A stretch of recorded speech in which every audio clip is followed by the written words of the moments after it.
This is Board Member Doyle calling the October Oregon Board of Pharmacy meeting back into session following lunch.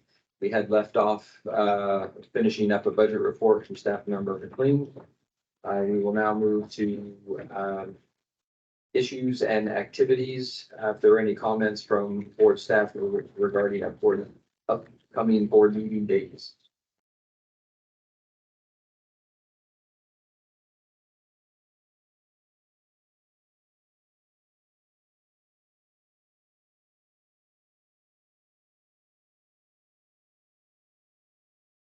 Correct, there's no additional comments with regard to upcoming meeting dates. Okay.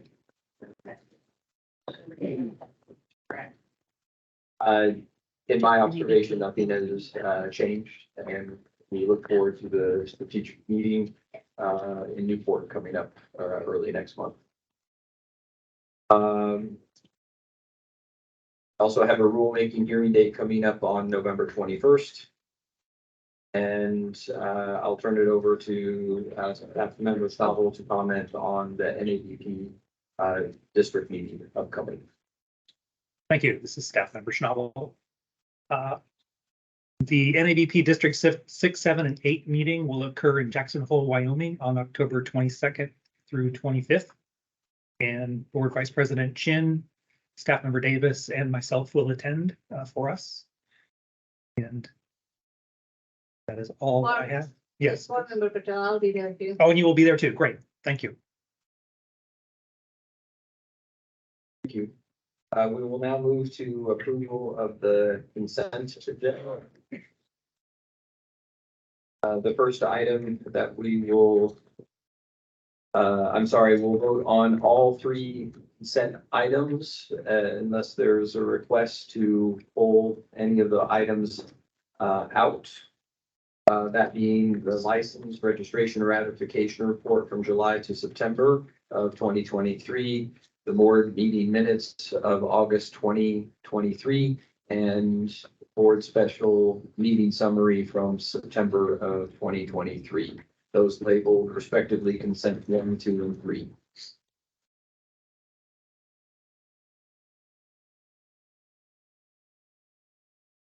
No requests to pull any of those out. I, Board Member Doyle, move to approve the consent agenda. Seconded by Board member Chin. Board Member Beeman, yes. Board member Evans, yes.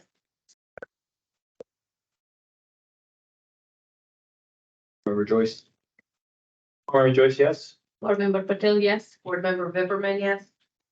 Member Hall. Okay, to abstain as well. Okay, board member Hall, I abstain. Motion passes. We will now move to the rulemaking hearing report, package A, led by staff member Melvin. All right, give me just a moment, please.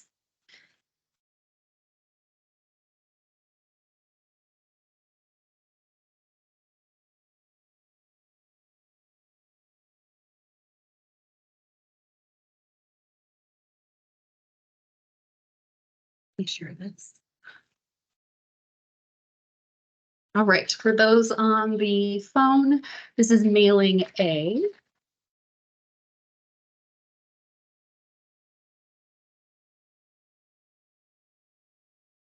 Board members Beeman, Bipperman, and staff members Davis and myself and Executive Director Schnabel attended the rulemaking hearing. 12 people joined the public call to listen, and 1 person signed up to provide oral testimony. 1 person provided testimony during the hearing, and we received 8 written comments during the open comment period from August 16th through September 27th. And those comments were provided to the board in their entirety. On August 17th, 2023, I emailed the rulemaking hearing public notice via Gov Delivery to 3,907 interested parties, subscribers, and 19,635 licensees registrants. So 23,542 total subscribers. The stakeholders and public were invited to sign up to provide oral testimony during the virtual hearing. And they were encouraged also to email written comments to pharmacy.rulemaking@bop.oregon.gov and had an opportunity to simply call in and listen to the hearing. Back to you, President Doyle, for board discussion. Board Member Doyle, thank you, Staff Member Melvin. We provided comments from the public. Those comments are greatly appreciated. We'd like to include a guidance on appropriate rulemaking. We'll now go around for any comments from other board members regarding any items they'd like to discuss with the findings of those comments. Staff Member Chin, Board Member Chin. I have no comments. Member Hall, no comment. Board Member Joyce, I do appreciate the comments. And I look forward to addressing some of them in our discussion later today or tomorrow. Board Member Pepperman, I too, as always, am so thankful for the comments that are written in and called in. We could get more public people to write in. I'd appreciate that. I look forward to tomorrow or later today going over some of these things in our rules. So thank you. Member Evans. Member Hemmings, no comment. Board Member Patel, I do also appreciate all the comments, and it seems like the rule 855-115-115-001 applicability and 0145 counseling and 0150 prohibited practice. It seems like they are well received by licensee and public. So thank you, and seems like you did a good job, and definitely, I'm looking forward to make some comments based on these comments during the rulemaking. Member Beeman. Board Member Beeman, I have no comments. Board Member Doyle moved to accept the September 27th, 2023 rulemaking hearing report.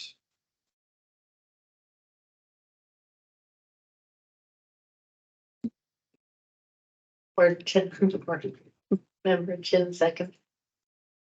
Board Member Beeman, Board Member Beeman, yes. Member Hall, Member Hall, abstain. Board Member Evans, Yes. Board Member Joyce, Board Member Joyce, yes. Board Member Patel, Board Member Patel, yes. Board Member Vipperman. Board Member Vipperman, yes. Motion passes.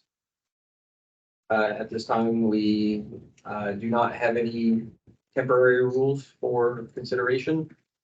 And we move on now to review proposed rules being considered for adoption with Staff Member Melvin.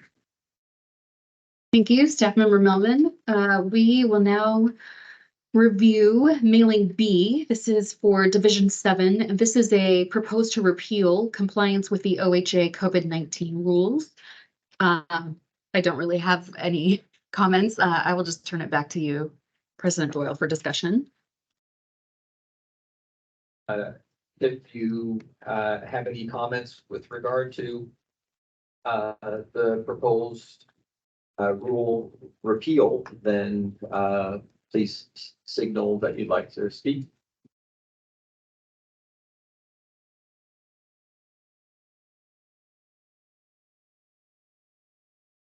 Hearing and seeing none, I, Board Member Doyle, move to repeal OAR 855-007-0088. Member Chin, second. Member Beeman, Board Member Beeman, yes. Member Hall, Member Hall, I recuse from voting. Board Member Hemmings, Member Hemmings, yes. Member Joyce, Board Member Joyce, yes. Board Member Patel, Member Patel, yes. Member Vipperman. Board Member Vipperman, yes. Thank you. The motion is approved with Board Member Hall abstaining. This Board Member Patel, just a quick comment. So if we are going to move to repeal this rule 855-007-0008, In our self-inspection form, we have like that something with the masking, like the pharmacy first now have to mask.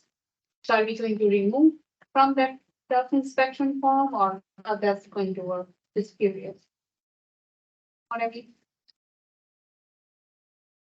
This is staff member Efremov. So we are trying to use staff resources as effectively as possible and efficiently. And I understand where you're coming from related to the outdated. It has been removed on the internal for its the what is assessed at the time of inspection.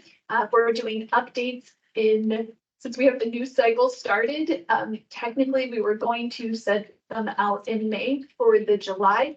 But because of the effective date for a lot of different rules in March, it seems likely that there's going to be a large amount of self-inspection updates happening around that time that we think will just preemptively do everything for March. Perfect. That makes sense. Thank you.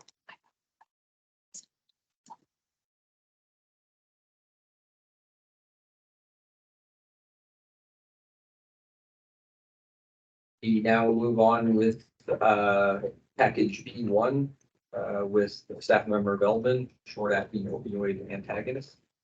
Thank you, Staff Member Melvin. This is related to divisions 19, 41, 43, 44, and 139. Again, short-acting opioid antagonist. Again, I did not write any comments for this, so I will just turn it back to you, President Doyle, for discussion.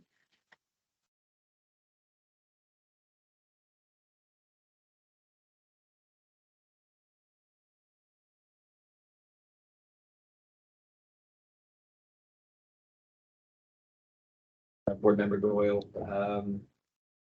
So far, it's a movement to create broader language around the use of a group of drugs, if you will, short-acting opioid antagonists, as opposed to calling everything just naloxone, because there are different options available at this time. Please raise your hand if you have any comments or questions. Board Member Patel. First, say I don't have any comments on the short-acting opioid agonist. Then the motion we are going to read, and that's also going to be OAR 855-139-0155. That is not opioid related, right? It says RDSP, remote dispensing site. Staff Member Davis. Got a little bit confused there.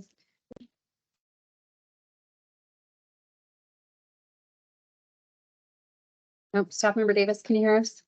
I can. Sorry, were you able to hear the question, or do you want me to try to address it? I think you can address it. Okay, so Staff Member Melvin, Board Member Patel, so 139-0155 is your question? Yeah. Okay, so in our gray box, these amendments include we're just striking the term naloxone because of the Senate bill and House bill that we're implementing into all of these rules that had the word naloxone in it. Oh, gotcha. So that's the amendment. So does that answer your question? Yeah, I think so, yes, now. So you're just changing that. Okay, all right.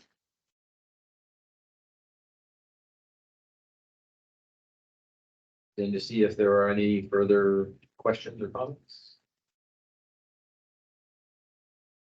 Seeing none, I, Board Member Doyle, move to adopt proposed amendments in OAR 855-019-0460, OAR 855-041-1130, OAR 855-041-2340, OAR 855-043-0540, OAR 855-043-0630, OAR 855-043-0735, OAR 855-044-0060, OAR 855-139-0155, and OAR 855-139-0720.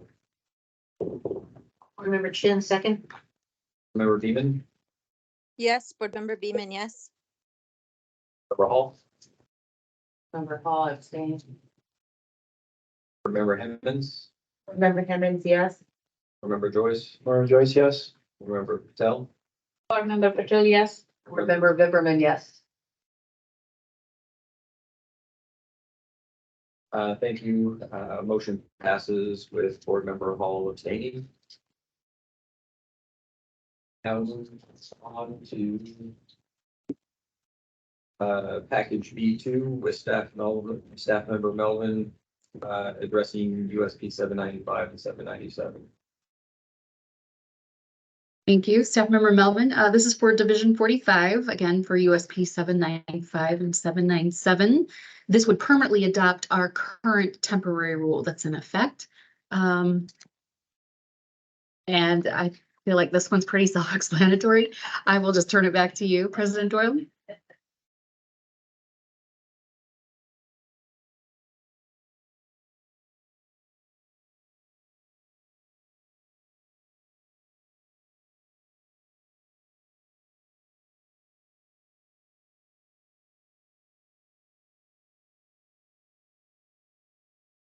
Board Member Doyle. There are any questions or comments, please indicate as such. Board Member Patel. Member Patel, I do have a question on this one, and I also see the OSBA also made a comment. I was in the same boat as they are, so if we adopt this one as a permanent rule, right? USP 795 and 797 is a national standard. So you're saying if you adopt this one, then that's it. We don't have to, or licensee, they don't have to follow the additional rules we are going to make, or, you know what I mean? If you go to OSBA comments, I think they summarize it nicely. And I think I do articulate.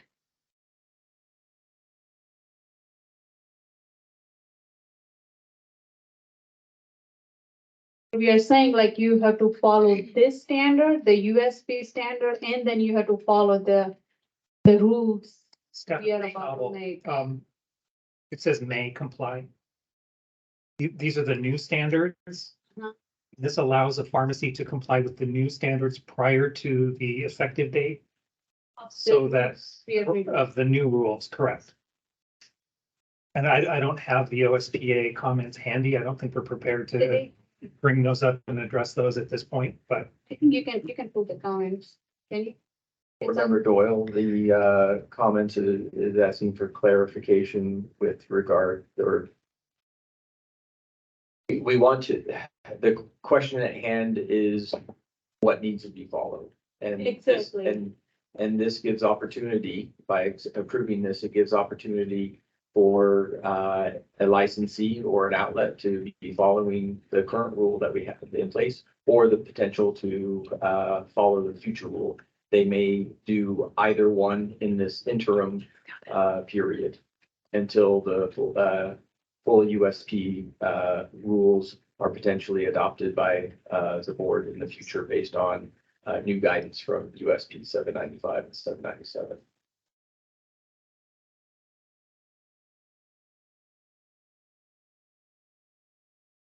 Are there any other, if they're concerned, staff member Schnabel, you're, I do have, but I guess it doesn't even matter, huh? sorry? so this is staff member Schnabel. Essentially, what this allows is for a pharmacy to implement the new standards prior to the board adopting them, because it's very difficult for any compounding pharmacy to completely switch over the day that the board adopts, or the effective date of the new standard. So this allows a pharmacy to come into compliance with the new standards prior to their effective date. It's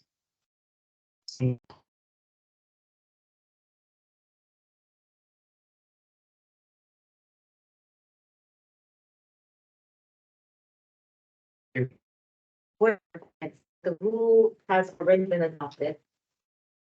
And Right. temporary. Mhm. So this allows town and pharmacy to implement these rules without waiting for the permanent rule to be adopted. So what you're considering today is this is the permanent rule. Correct me if I'm not understanding, we had a rule that had the old standards, and then you put a temporary rule in place that said you can comply with the old standards, or you can comply with the new standards, like as a transition period. And then this rule you're today, if you want to adopt the continuum, you are looking at much, or compounding rule at some point, whether the board wants to adopt those, not adopt those in part, and that's a decision for, but you be adopting as a permanent rule. Okay, so it says, board member Hammond may comply with any or all standards contained. So they have the option of deciding which one they want to do. Right, so they can comply with the Old standards old standards. or the new proposed. Right, and I think, correct me if I'm wrong, I think the concern was if pharmacies were complying with the new standards, there was clarity that you weren't going to be in trouble for that because they conflict with the old standards. It was like comply with the old standards, comply with the new standards. And then at some point, you all are considering additional compounding rules, and what you want to do with those will be up to you. Board member Hammond, so would there be a hardship? What would be the negative ramifications of implementing the proposed new standards if they haven't really been finalized? She's talking about the USP side of it. This is Staff Member Davis. The USP standards are finalized. That's a very clear, it was published a year ago and they become effective 11 of 2023. We're just giving pharmacies the flexibility to comply with the old standards or the new. This is separate from our rules for compounding. Our new updated compounding rules are to be in alignment with the new USPs, but the pharmacies would still need to comply with our current rules in Division 45. And then when it comes to compliance with the USP standards, they can choose to be in compliance with the ones that are listed, which is kind of what I would call the old ones that are currently on the books, or they can comply with the new ones that have become effective this year. Member Hammond saying. Yeah, it's good.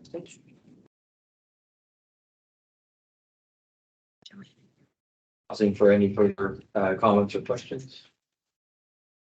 So you're saying the once we have the new rules for the compounding, the licensee or pharmacies, they have to follow the new adopted rule and not to follow USP standard?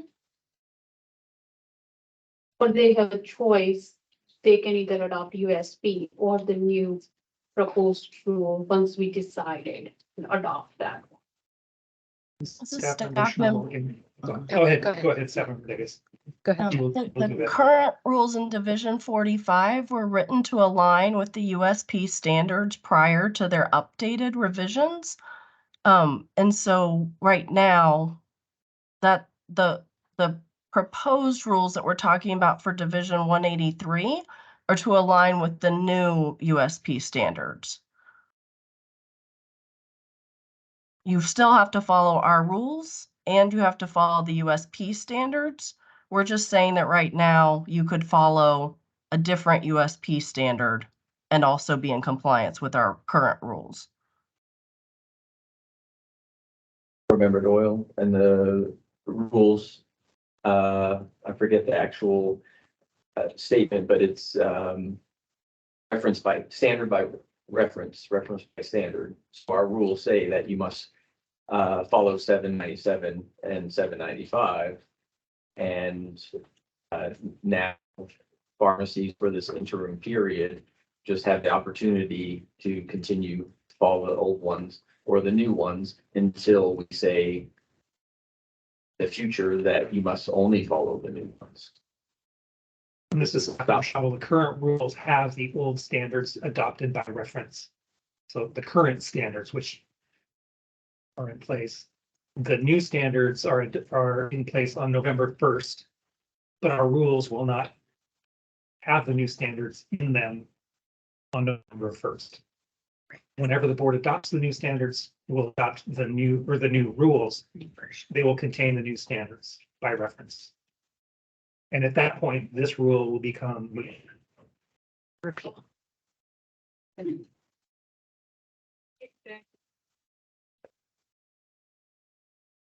Pretty clear, I guess. But, Staff member Vipperman, what was your question, please? Board member Vipperman, so my question was, then why isn't this a temporary rule? It is a temporary rule. Sorry, staff member Melvin. This was a temporary rule that the board adopted several months ago. We're running out of time. Remember, they're only good for 180 days. So we just brought it forth as permanent and it went to rulemaking hearing. So Okay. we could decide. That would have been nice to know all that. Did we know that? Because I didn't hear that. You voted on All it. I heard was this is the temporary, I mean, this is the permanent rule. So thank you for. Oh, that sorry. explanation. Yeah, this is a temporary rule that's currently on our books today. This is the. The anticipation, the board member Doyle, and the anticipation is that this rule will be repealed when we adopt the new rules, whatever they turn out to be.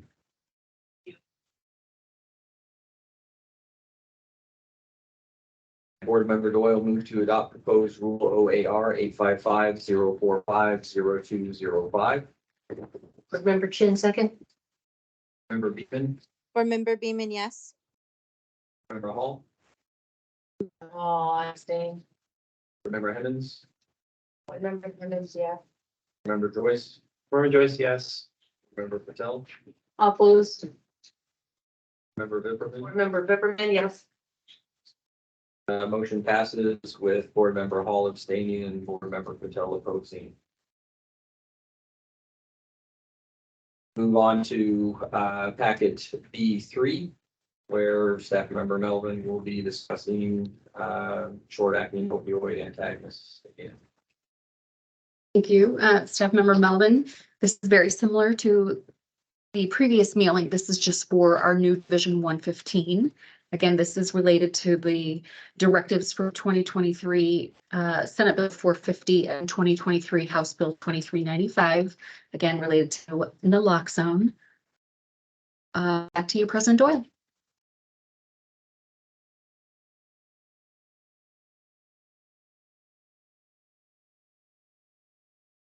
Board member Doyle, and then these are adjusting Division 115, which is not quite yet in effect.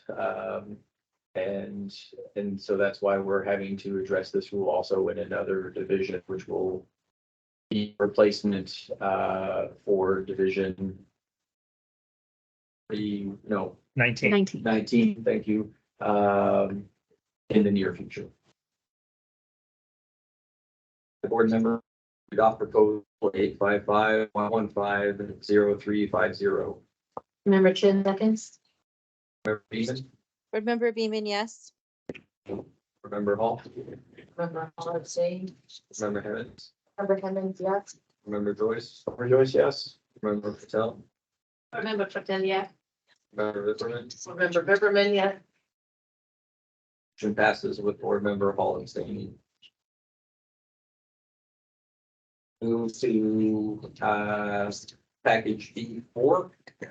Staff member Melvin will provide some input for RH facility definitions, counseling, and prohibited practices for pharmacy technicians.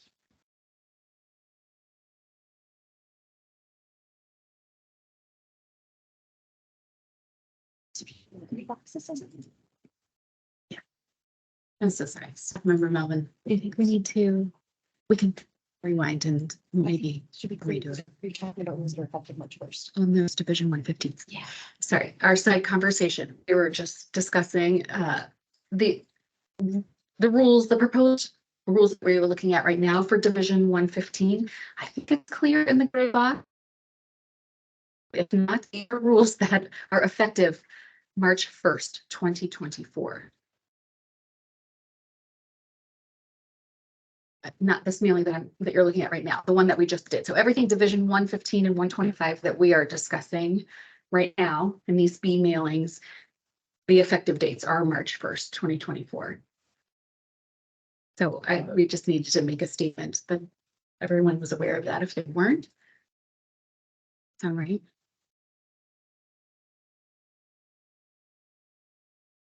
Remember Doyle, would, is there a request from any board members, for me to reread the motions, with the date, or is it acceptable, to acknowledge the gray boxes that the, start dates were going to be, this upcoming March? Remember Bipperman? No, there's no reason to reread. However, I want to make it clear that that was the ones we were just working on. That's not the ones we're going to be working on, the pharmacists, technicians. I want to make sure those ones are March of 2024, right? Yes, that's what I'm saying is you guys have already adopted almost, the entire Division 115. We added these other rules that just went through rulemaking are in addition to what you've already. So the effective date is the same is all we're trying to say. So March 1 for all Division 115 and 125. 2024, sorry. And board member Doyle, with regard to 115 and 125. Up to this point, this afternoon after lunch in the G packages, the only division that was 115 or 159 was package B3, the short-acting opioid antagonists. One that we immediately preceded approval for.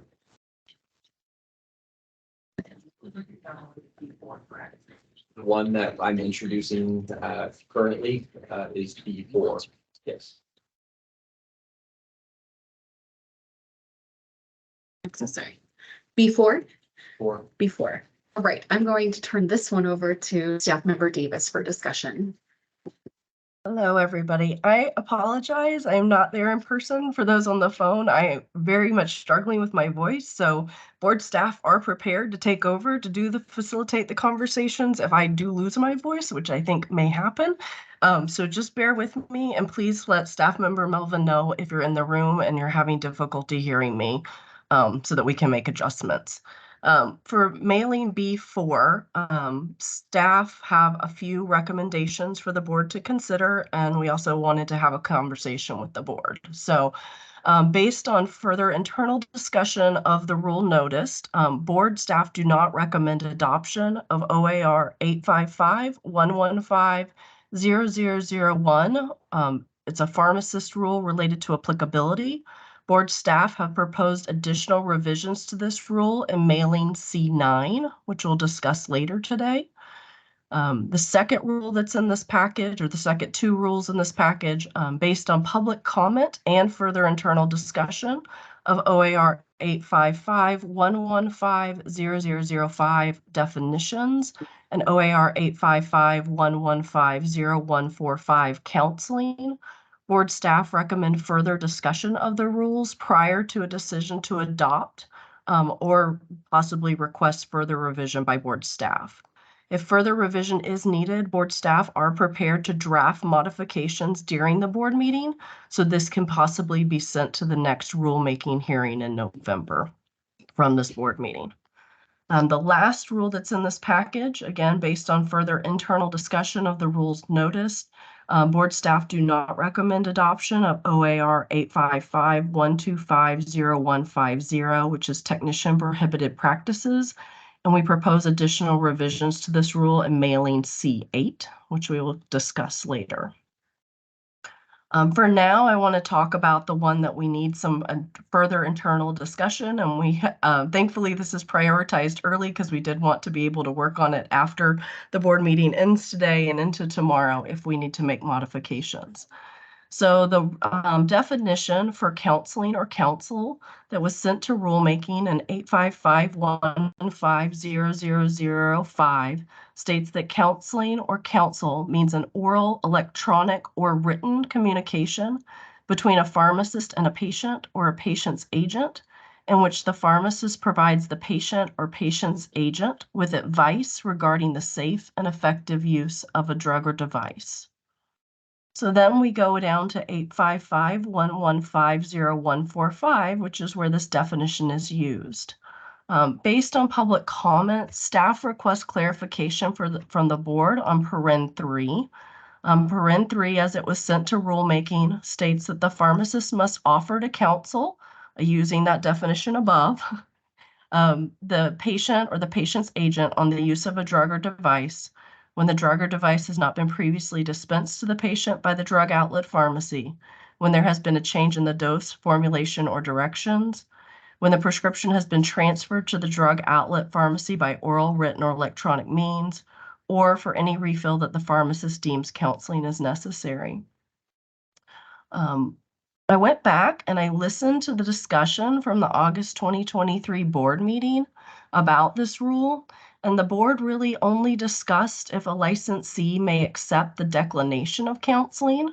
Previous to the most recent revision that was sent through rulemaking, only a pharmacist could accept a declination. The board changed the rule to permit any licensee to accept declination of counseling. However, there was not any conversation as to whether the licensee may make the offer for pharmacist counseling if the pharmacist has determined that counseling is needed.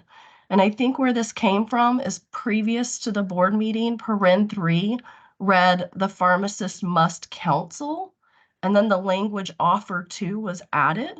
And that has created some confusion for the public and also for board staff because we just hadn't had the conversation with you. So based on the definition of counseling, we believe that the board's intent was that the offer for counseling can be oral, electronic, or written communication from the pharmacist, which may be one of those like medication info sheets that has the information that's required later in the rule in paren 5, where it says that you have to have a way to contact the pharmacist.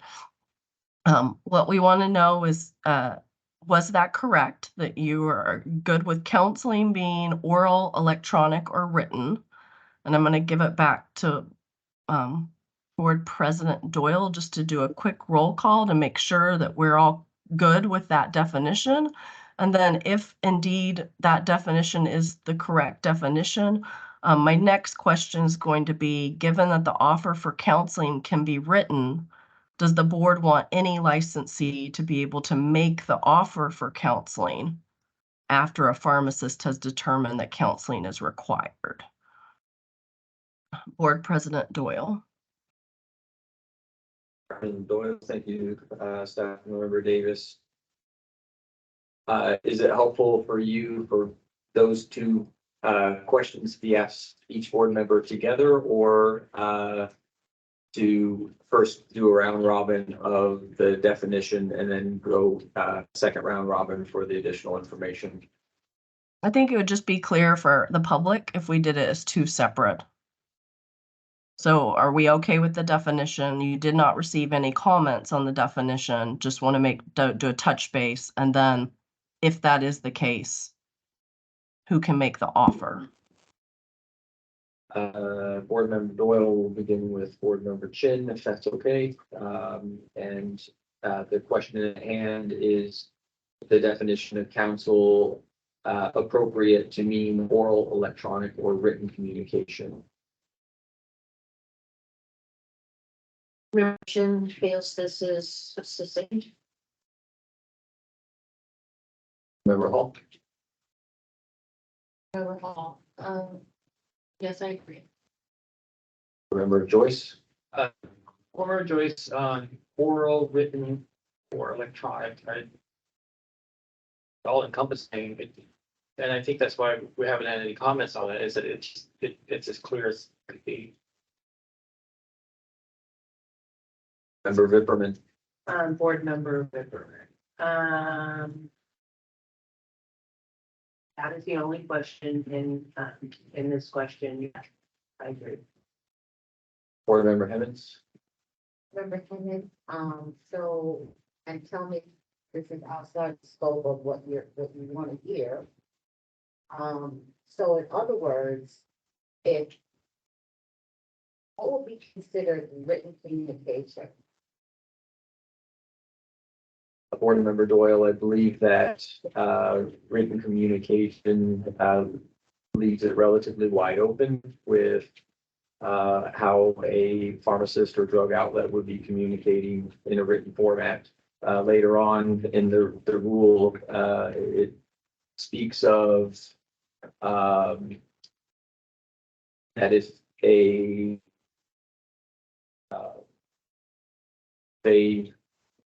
patient has written communication, that it's in a format that's meaningful to them, or so to speak.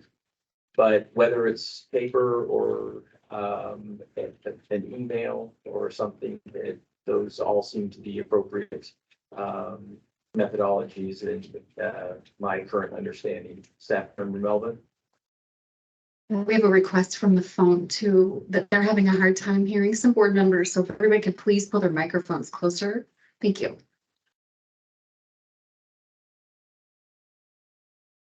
Board Member Hemmons, is your question satisfied?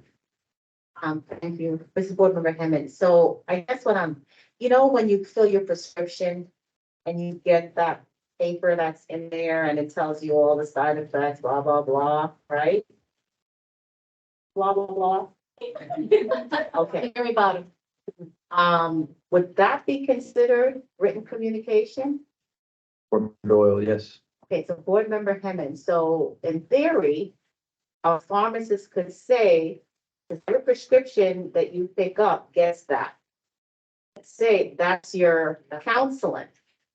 Is that what we intended when we defined counseling? Because in theory, that, you have that piece of paper with your meds. That's all you need, right?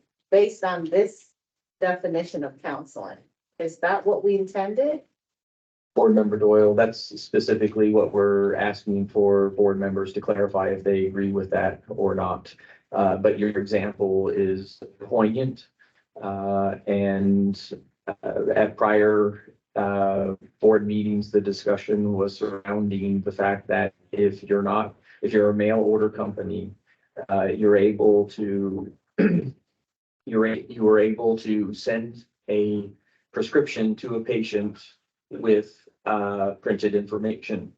We had discussed the rules about interactive counseling, and we received a large number of responses from the public that did not agree with that process, and rules were amended, so to speak, to allow for counseling in this manner. And for brick and mortar pharmacies, there was board consensus that had shifted away from oral counseling being required in a brick and mortar store to allow the same type of flexibilities that a mail order company has. And as a result, we have the definition of counseling being one of these three methodologies. And if I've mischaracterized something, I ask board staff or board members to hop in and, maybe that's an accurate recounting of the conversation that we had at the last couple of board meetings. But you remember, you always have an option for oral as well. So you can even get oral counseling and you can give written as well. This is board member Chin. My recollection too is that the pharmacist as a professional, before that medicine goes out, can say this needs oral. And so there are many options for doing counseling. Patient can always request. But the pharmacist as a professional can always decide this can't go out until I have spoken to patient and patient's representative. Member Doyle, yes, those are currently in the proposed rules that counseling could be mandated by the pharmacist. But the minimum criteria for counseling, according to the current rules as written, would be the delivery of counseling in an oral, electronic, or written manner. It no longer mandates oral counseling for any pharmacy care environment. Board Member Clemens, I'm just a little bit concerned about this because first of all, how many of our consumers, patient population knows that they can actually request an oral? They're not looking at these rules, right? So how will they know? Oh, they said, just read the information that's in my packet. How do I know that I can actually ask for oral?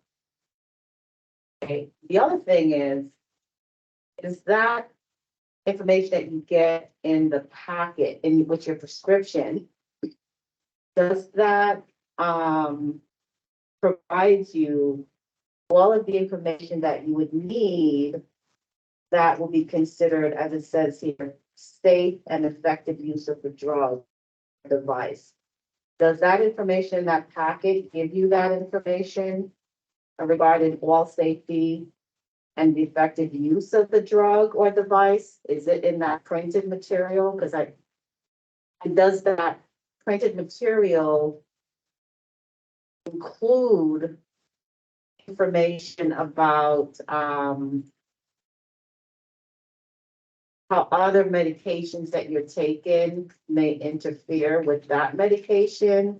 Like when my pharmacist says, you know, you're on this other medication, I saw this here, and you might want to be blah, blah, blah, right? That's oral. Board Member Doyle, up to the point that we're potentially changing the rules, Oregon has always mandated for brick and mortar stores that a new prescription requires oral counseling. And now the decision at hand is, are we willing to accept alternative forms of oral counseling? The amount of drug information provided in the written information that accompanies may or may not, depending on the discretion of the pharmacist provider, provide sufficient information for that client to take their medications effectively. And I don't believe that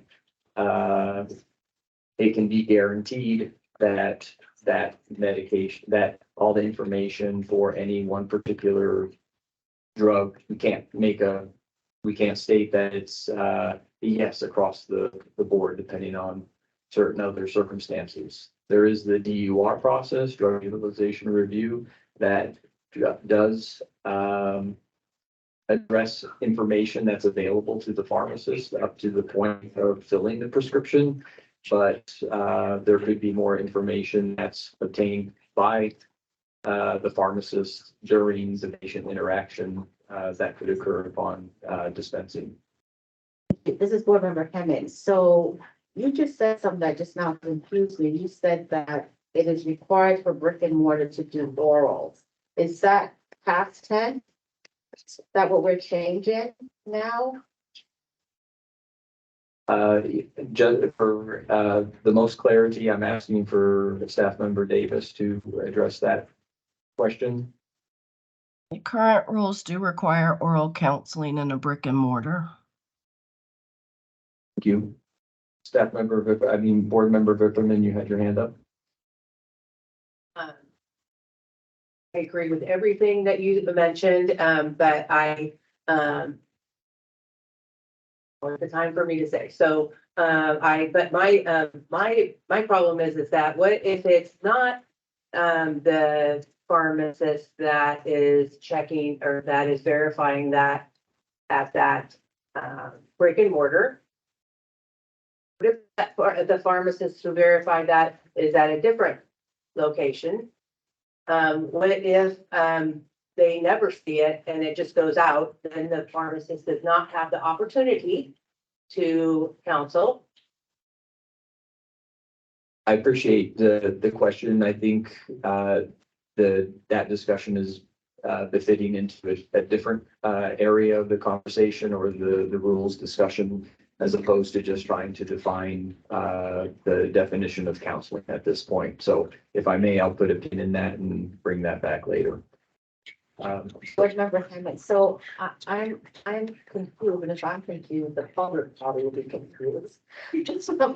So brick and mortars are required to provide oral counseling In the state of Oregon. in the state of Oregon. Got it. But this definition of counseling says oral, electronic, or written communication. And it doesn't distinguish that except for brick and mortars, which has to be oral. That is correct. So then that means that there is a discrepancy here then, isn't there? Or is it just me? A Stop. discrepancy. This Because is Staff you're Member saying- Davis. It's a new definition. It's different than the current definition. So you're Board right, Member it Hammond. is different. Board Member Hammond again, so then are you, this is probably a lead into something else that's coming up, but I'm not sure. Board Member Hammond, so then are you saying that if we were to agree to this definition of counseling, that would mean that we would then have to look at the other rule, which says a brick and mortar has to be counseling has to be oral? So this is Joanna Tucker Davis, just so it's clear, this is the proposed rule, and this proposed rule will change your old rule. So what's under consideration by you all, the board, is do you want to change that old rule? And the board at the last meeting came up with this language and that went out to the public. So this is being proposed to change the current rule. And that's the vote that you all will take and decide. So Board Member Hammond, just so I so if what I just said, if we adopt this definition, then we are saying that the previous rules around brick and mortar is obsolete. Yes, okay, thank you. Therefore, may I have your answer with regard to if you agree with this definition as printed? Remember, Hammond, to me, it's more the definition. But the definition also implies action. And I'm concerned about the action, the consequences of the action, so I would say no. Member Patel? But I agree with definition is kind of give you more option, like oral, electronic and written communication. Even for brick and mortar, and usually, in state, you always do both oral and the written, so I'm fine with it. I really don't want to say this, but this one, when I was reading this definition, it says between a pharmacist and a patient, and I was thinking it should be pharmacist and the intern, because I think intern can do counseling, right? So if this is the counseling definition, then means intern can do counseling, or Remember, just want clarity.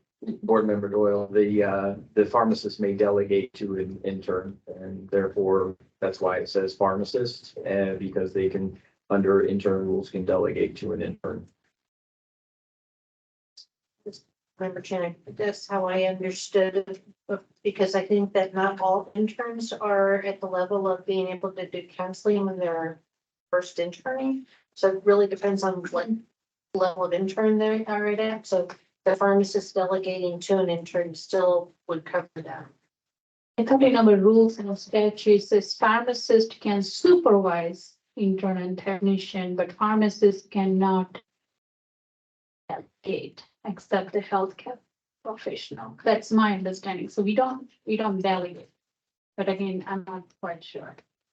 That's my understanding. You can supervise, you can delegate. Two different things. Board Member Patel is correct. Pharmacists don't have delegation, but interns can practice pharmacy under the supervision of a pharmacist, and the new intern rules are very clear about that. And this would fall under the practice of pharmacy. Thanks for clarification now. Everyone knows, so. Okay. And so I understood your answer to be that you're satisfied with the definition of counseling. Yes. Okay. Board Member Beeman?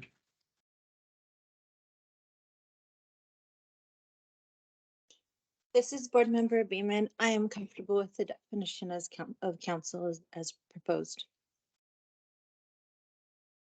Board Member Doyle, I disagree with the definition of counseling. The next question at hand, Board Member or Staff Member Davis, can you please repeat for me? Sure. So, given that we now have refreshed everybody's mind that counseling can be oral, written, or electronic, does the board want any licensee to be able to make the offer for a pharmacist to counsel the patient? Again, when we added the language offer to counsel, that caused some confusion in the public and in board staff about can any licensee, or does it have to be a licensee? That's going to have to be part of this conversation. Make the offer to say, would you like to talk to the pharmacist, or the pharmacist has marked this for counseling? Because the way the rule reads right now just says only the pharmacist can offer to counsel. Board Member Doyle, thank you. Board Member Hall, would you like to begin or take a pass? Overall, so I think we're asking, can a technician, an intern offer counseling? Is that correct? Board Member Offer Doyle, for that the is- pharmacist to counsel. Correct. Offering the question, I guess.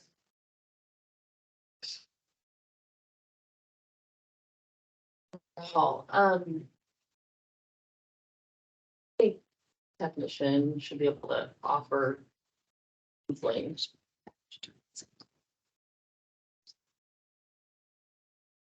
Member Joyce? Board Member Joyce, yeah, so, considering, today's,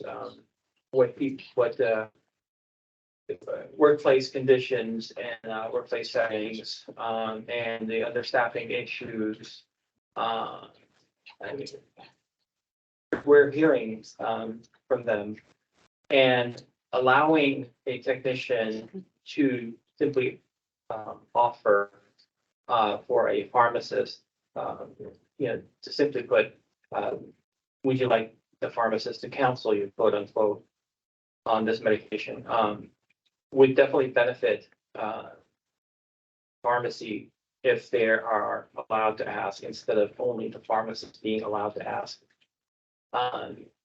Again, we are, talking about, interruptions, distractions every time the pharmacist needs to be called over, when it's just something as easy to do, to ask someone if they would like counseling on the medication. So I support a technician being able to ask that specific question to offer counseling by a pharmacist.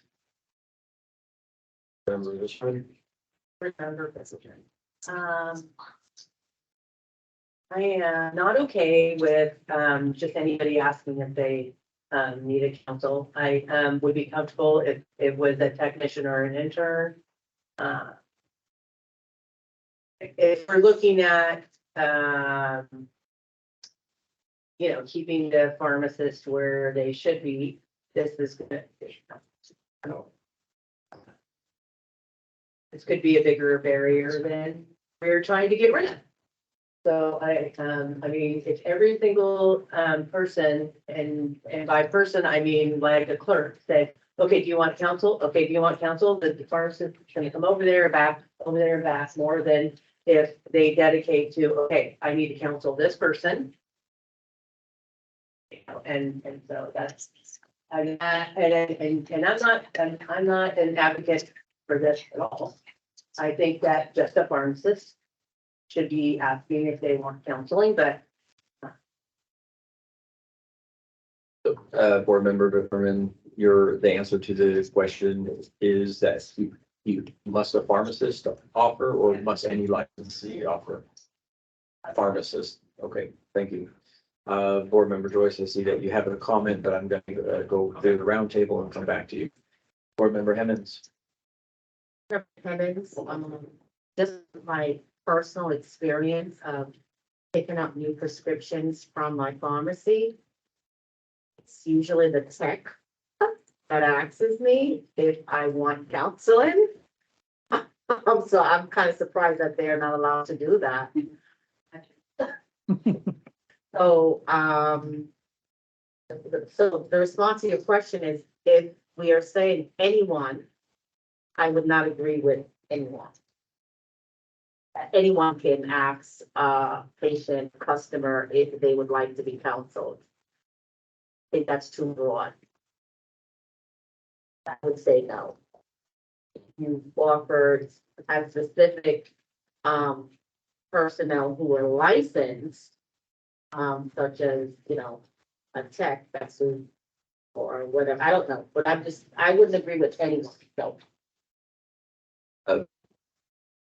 That's what you're asking, but. This is one of the question, I'm confused, because I think that what the wording in here is that unlicensed people can do that. Board Member Doyle, yes, I was going to draw clarification to Board Member Hemmons' question comments, as it's not just anybody. It would be a licensee of the a licensee of the Board of Pharmacy. And so that would either be a pharmacist or a pharmacy technician or certified Oregon pharmacy technician. Sorry. Board Member Bipperman, that's not what she said. She said, would you like anyone to be able to offer the counseling? I am not in agreement with anyone. I heard too. That's what I heard. That's what I heard too. I'm sorry, Board Member Bipperman, that's what you heard Board Member Hemmons saying? Oh, that's what I heard, Staff Member, Davis say. Would you like anyone to be able to? And anybody. Okay, thank you. Board Member Hemmons, again, to clarify, my understanding is that you don't want a non-licensee to provide an offer to counsel, but does that need to be a pharmacist, or can it be also a technician? What's my name? Board Member Hemmons. Back to me on that. I'm trying to understand what would be the ramifications of, you know, not a pharmacist. Because my own personal experience is that I'm really surprised to react to that. Usually the tech is that. Board Member Doyle, my experiences as being a patient in a pharmacy are similar. Often my prescription is ready for pickup, and the technician will provide service to me, and then they realize it's a new prescription and they say, oh, I need to get the pharmacist to counsel you. And that's hopefully what the language may be in the environment, but that may not have been your experience. I usually get asked a question. Do you? Okay, thank you. I thought that's okay. Member Patel. Member Patel. Yeah, I'm in agreement the licensee offer counseling to patient. I'll be fine with the licensee.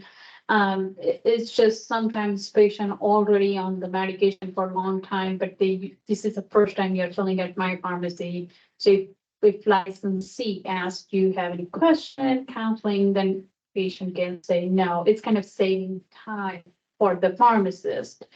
That's the reason I would say licensee. And usually, yes, licensee, usually they make sure, well, we have the smiley face system. So if it's a smiley face on the receipt, that means technician make sure that pharmacist come and counsel before they give the prescription. So I would be comfortable licensee offer counseling to patient.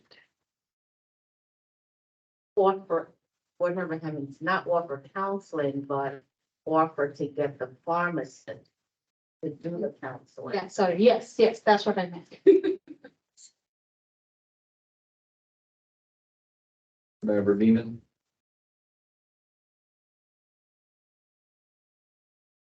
This is Board Member Beeman.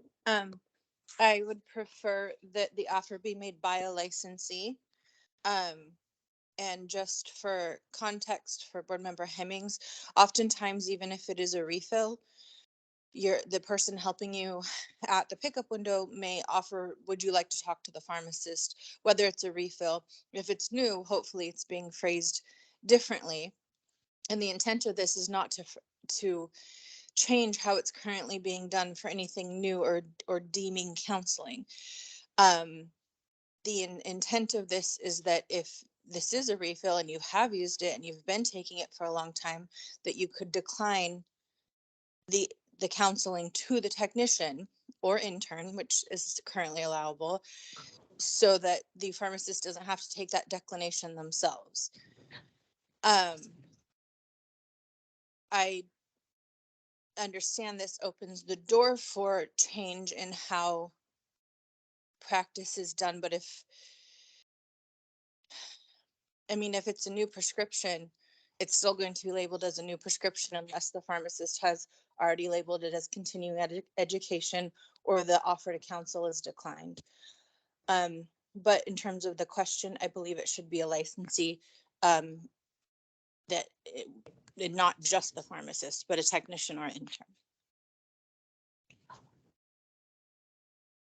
Board Member Doyle, I believe that it should be the pharmacist that offers the counseling, and I have not been in agreement that the technician can accept the declination of counseling. And therefore, if the pharmacist must offer to counsel, then orally, that is, then it would be the pharmacist who also needs to accept the declination. I realize that in previous meetings, there has been a sway for the board to move away from offer to counsel orally for brick and mortars, and also to potentially accept technicians to counsel, and that more emulates mail order pharmacy. We had a vigorous discussion about whether there should be differences between mail order and brick and mortar. And I don't think that for the safety of Oregonians that we should be changing rules that we have for brick and mortar stores at this time. If you apply these rules, then I had a similar vision that Board Member Hemmings had brought up, and that is that theoretically a technician would have a new prescription, written information in the bag, can offer to, and that written information is the offer of counsel in the bag with the medication, and there could be no oral discourse except for asking for the copay, for example. And I think that would put Oregon patients at risk. With respect to the counseling is incredibly important for patient safety. And there have been more than 200 studies of patients suggesting that 50% of patients use their medications incorrectly. Non-adherence to the medication, which is a key component of patient counseling, or trying to prevent non-adherence. The non-adherence itself can contribute to hospital admissions. I have other statistics and data I could share with you, but I realize I'm time limited on my comments. But the one point that I wanted to draw out is there was a study in the Journal of the American Pharmacy Association a few years ago, which looked at the effect of what are the components to effective counseling, and they had indicated that the strongest predictor of oral counseling, either providing information or asking questions, was the pharmacist, being the pharmacy staff member who handed the medication to the patient, controlling for all other variables in this model of examination that they looked at. In addition, having strict regulations specifying that pharmacists must counsel all patients receiving new prescriptions predicted whether patients were receiving counseling. And so for that matter, I can't support the definition of counseling as we had written here, or another licensee beyond the pharmacist providing the offer to counsel. Thank you. And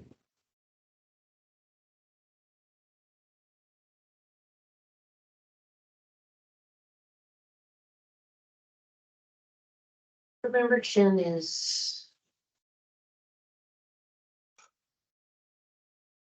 conflicted about how do you Oregonian safe only if they use a brick and mortar pharmacy. And how, given the reason that what promulgated so much of the conversation and hundreds of comments is because of the mail order pharmacy. And a lot of Oregonians are using mail order pharmacies. I'd say close to half of my patients use a mail order pharmacy. How do you write a rule that says, well, it's okay to quote, not be safe, you're gonna do it this way? But what also frustrates me is that, you know, if we order, you can call, but we can't get anybody to answer the phone, we're still not keeping anybody safe. I haven't had complaints about mail order pharmacies not answering the phone. They happen, but we just haven't complained about it. But in the interest of patient safety, it doesn't make sense that half the people potentially are safer than the other half of the people because of where they get their prescriptions from. Just a weird conundrum. But not only that, think about delivery too, because if you have long-term care facility, if they cannot come to pharmacy, then you deliver the drug, and if it's only the oral, right? Not deliver the drug. It's the main one. Almost a tremendous number of my patients. It's made our Stefano Rostabile, did I see your hand up? No, you did not. I may have been gesticulating. Staff Member Davis, we have gone around in the round robin. What is your next direction, please? Can you provide me with a summary? I'm not keeping paperwork here since I'm not facilitating the conversation. What was the consensus of the board?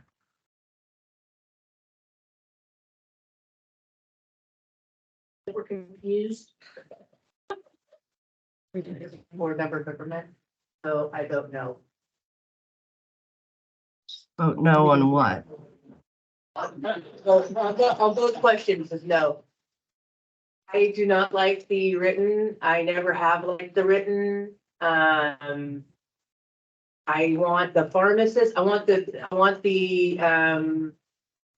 rules that are in place right now. What I like the pharmacist to come up and talk to people who have a new prescription.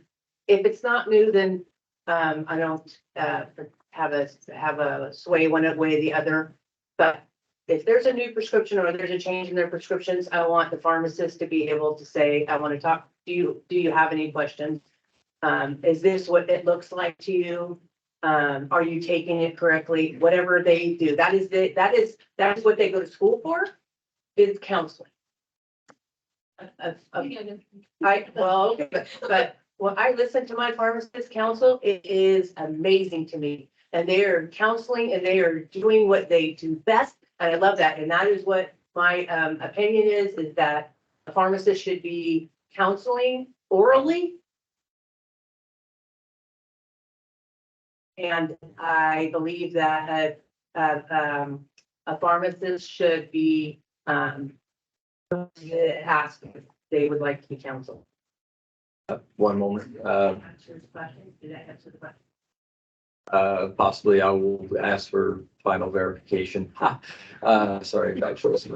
Momentarily, Board Member Joyce, you had a question from earlier or a statement?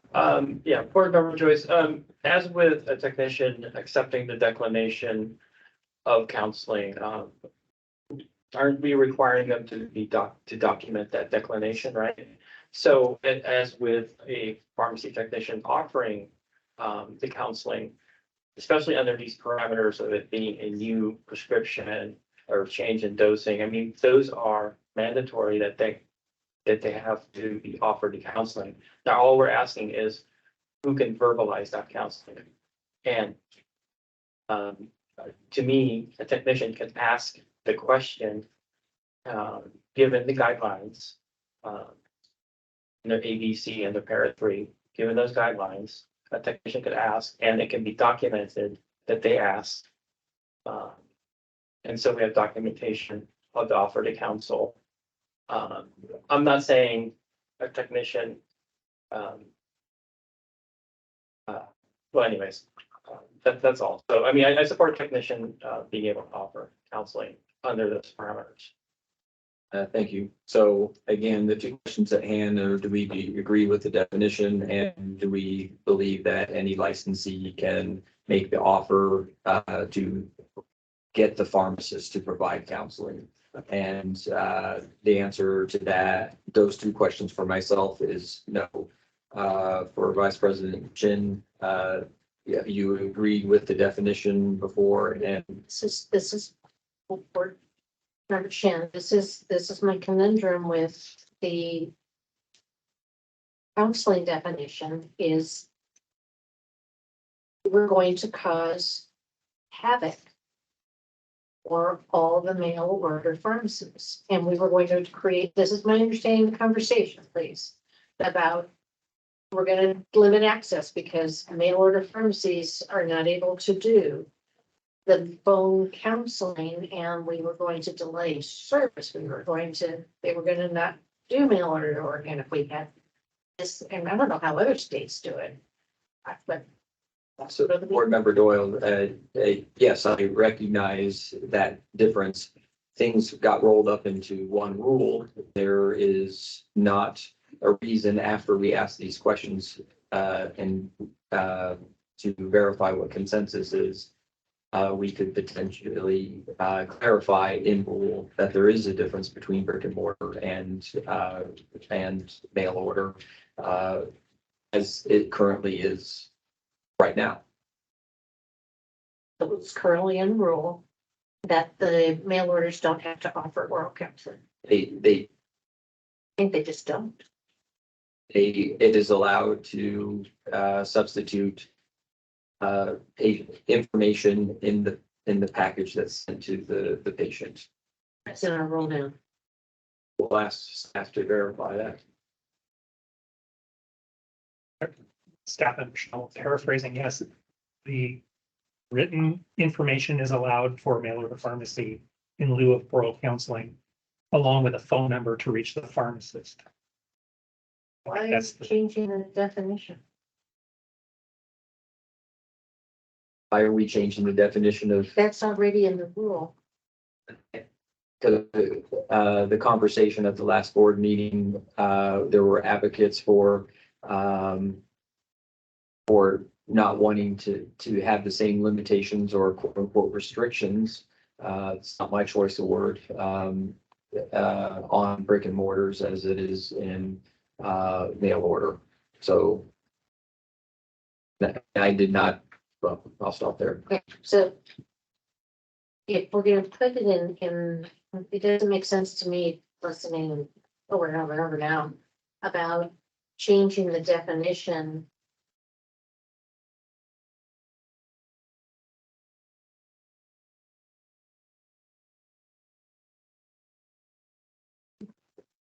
So here's the idea that counseling does include all of these things, but when must oral counseling occur? And where must oral counseling occur? That could be further in the rules of what a pharmacist does in whatever places they do their things. Remember, well, I believe that could be a clarification made, but again, that would be an amendment or a change to what is presented here. Understood, but I'm just trying to think through because counseling is any of those things. Counseling is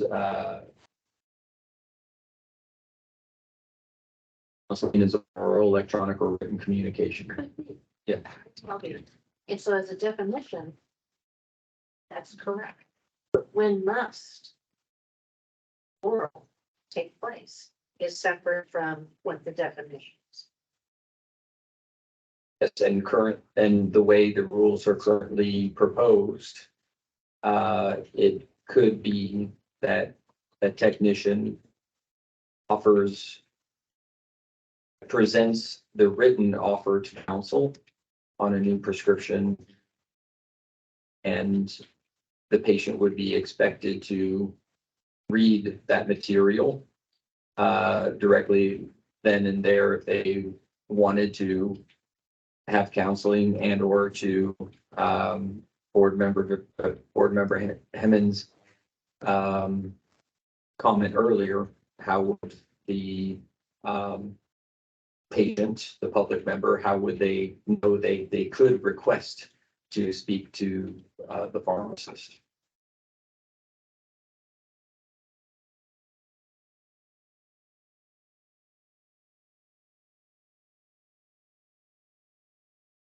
This is staff member novel in 85501902301E, the exception for counseling for a prescription delivered to a patient, except at a pharmacy or a pharmacy prescription locker. The pharmacist must offer in writing to provide direct counseling and information about the drug, including information on how to contact the pharmacist. And one says the pharmacist or intern must orally counsel the patient's agent on the use of a drug or device as appropriate. And then that was sub E under that lead in. So it requires oral counseling except for a prescription delivered to a patient.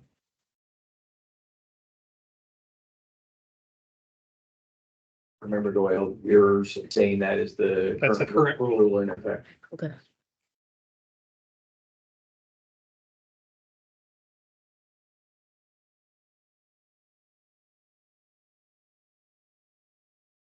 I'm sorry. So why are, I'm just trying to go back to why the whole thing that led to change in the definition. The original intent by board staff recommendations was to not lower the bar for counseling in a brick and mortar, but we tried to quote unquote raise the bar for counseling using interactive techniques for mail orders. And that conversation transitioned after some public comment about not engaging in a rule that required interactive counseling for mail order. And then should brick and mortars be subject to this different rules than the mail orders? And therefore we try to create one rule, as we have written here, with the definition of what counseling is, and now who must offer versus who may accept declination. I am okay with the definition of what counseling is. How it gets used in any particular rule of what must get done in terms of oral counseling think needs to be defined in those rules. As I currently see how it works as a public member, not as licensee. Whether or not, so I remember any of the pharmacists who I've only heard from, I've only heard, I know there's one board member who's very vocal about not having a technician decline accepting an offer of declination for counseling. Not having worked in pharmacy, I think I would be neutral on that. I think that there are very capable clinicians who could act as the base if they're being supervised directly by their pharmacist doing this work. That if things were not going right, it's still in the pharmacist's purview to say, nope, not do this because you're not doing it right. And I think that just gives the pharmacist their ability to run their practice the way they see it safest for their practice, rather than us telling every pharmacist what they can and cannot do.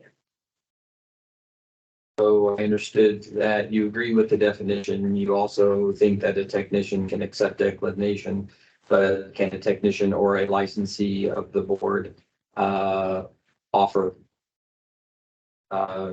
counseling off, or is that No, there's a difference between being, no, the technician, the licensee of the board, that's not a pharmacist or an intern. Asks, this is a new prescription. You should be talking to the pharmacist. May I get the pharmacist for you? Is offer, and they can say, no, I do not want. They can accept the declination. They can't give counseling. that's the question at hand. The number 3 here says the pharmacist must offer to counsel. And so instead, would you allow a licensee, i.e. a pharmacy technician, to offer to the patient counseling by a pharmacist? If the pharmacist must offer, then the pharmacist would highly likely also be accepting the declination of counseling. The pharmacist wouldn't go to the patient and then the patient offer declination to a technician. So goes to pharmacy tech says, this is a new prescription. The pharmacist would like to offer you counseling. That just, yeah, I don't need it. No, thank you. Would the pharmacy tech then be able to say, patient declines counseling? It gets stamped with their license. Patient declined, and the pharmacist doesn't have to interrupt their practice of what they're doing to counsel, unless there was something on the prescription that said, can't go out unless you talk to me, right? So the scenario that you provide, it must requires a change to para 3 on line 49. I think under a particular licensee pharmacist who will allow what happens in their store. Go back to their supervising. And they have that trust that this is being done correctly. I think that would be okay in those circumstances. I'm going in the order of that we vote. So board member Beeman, again, my understanding is that you're good with the definition and also with the fact that it would be a licensee that may offer that the pharmacist can counsel. Is that correct? This is board member Beeman, and yes, I agree with the definition. The whole reason for the change in the definition is because we initially wanted it to be interactive for all. I still think that would be the best, but it has been stated and commented upon that the current practices within the standards that have been built before us are proving safe for mail order patients. So I think that's how we've evolved here. And as to number 3 and the way things may or may not be done, this is what's happening already. You go to a pharmacy and the technician or more often a clerk who is a non-licensed person is saying, this is new, let me get the pharmacist for you. That's not going to change. We're specifically putting it in here now of who can make that offer, and thus who can make that offer and document such, and then who can also take that declination if needed. If people have had a change of opinion on it, I do have my beliefs that this is going to positively impact pharmacy and patients. And maybe I'm just living in an idealistic world that it would be done perfectly, but the rules that are happening are in effect right now aren't happening perfectly. So no matter what we make the rules to say or do or not, unless we're just going to prohibit everything, this to me is going to increase access. And so for a technicians are currently saying, it's not a, this is new, do you want to talk to the pharmacist? That isn't the intent of the offer to counsel. The offer to counsel is, this is new, let me get the pharmacist to talk to you. Not being a barrier, not having a technician or an intern being a barrier to the patient talking to the pharmacist. And I think that a lot of thoughts are going down the road of what if, and we're already in that. I mean, that can happen with any rule we do. I think if the pharmacists themselves must offer to counsel, then we should just leave it as it is, scrap all the work, scrap all the discussions. Thanks. Member Hall. Hall. Again, the question is agreeing with the definition and agreeing with a licensee as opposed to a pharmacist in para 3. I agree with the definition. The licensee should be able to offer. What's the other? Sorry. The other side conversation was technician declination, but if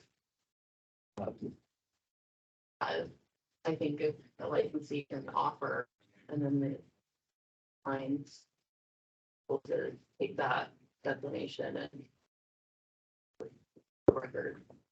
I'm sorry, Member Hall, we're having a hard time hearing you.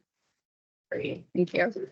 I agree with the definition, and I think that a licensee would be able to offer counseling by the pharmacist, and then make a record of the declination if that's what the patient decides.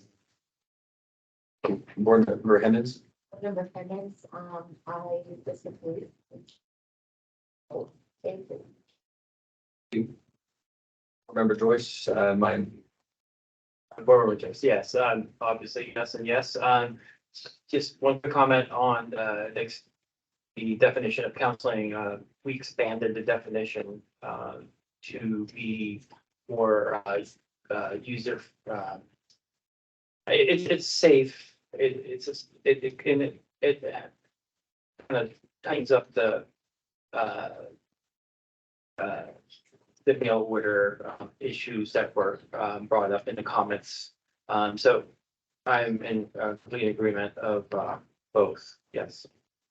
Member Patel. Member Patel, I'm in agreement with the definition.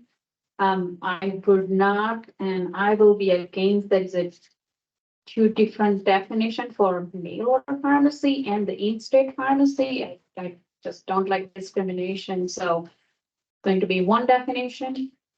And then, yes, and I agree with Board Member Beeman, it's already happening because when you go to pharmacy, the first interaction you are going to have at the pickup window is the technician. And I do feel like technicians are competent enough to offer and accept the declination of the patient counseling. So I would be in agreement of, Member Bipperman? Board member Bipperman is not in agreement with Peter. Staff Member Davis, we have consensus of 5 of 8 board members that agree with the definition of counseling as presented on line 26. And that a licensee and not just a pharmacist must offer to counsel on line 49. Staff Member Davis, just to clarify one more time that they must offer for the pharmacist to counsel. I think we have what we need. I can't look at my colleagues in the room, so if someone could speak up, do we have what we need in order to make revisions?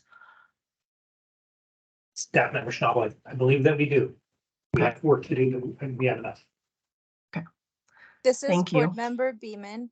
I would just like to, from hearing the discussions and hearing other people's comments, and I don't know a better word currently off the top of my head, but it seems like the word offer is the hiccup Yeah. word. So Staff Member Davis, that I okay, think that I'm was glad you're the saying that problem. too. Okay, Yeah. thank you. I think in real time during the last board meeting, that phrase was inserted, and I think that's what's caused all the confusion. I would agree with you that in a pharmacy right now, we don't have a rule that says who can make the offer, because we've always been silent on that. And then we added this language which raised a public comment. So we need just some time to go back and work on this, but we have what we need to work on it, and we can move forward with other policy discussions and then come back to you with a revised rule language, given your direction.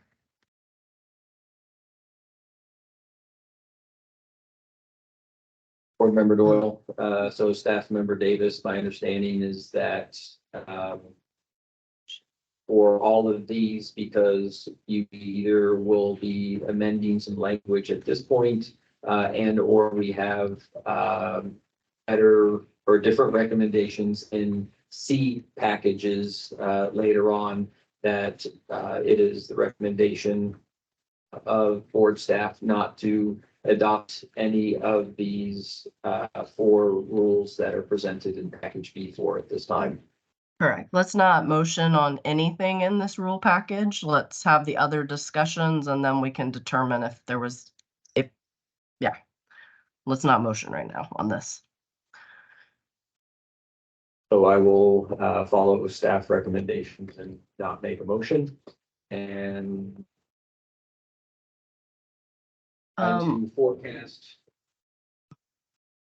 trying to forecast what the next item. This is Staff Member Davis. I initially had a different plan, but knowing I have most of the day tomorrow, I feel confident that we'll get to C1 and C2. We absolutely have to get to those. But given that we're in this conversation about these rules, I think it might be most appropriate to go to mailing C9 and C8 so we can kind of finish the discussion about this rule package, and then move on. Board Doyle, I need to use the restroom. I would like to have a 15-minute break now, and then we will pick up at that point that Staff Member Davis is suggesting. So it's currently 1:40, and we'll return at 1:55. 2:55. Sorry, 2:55.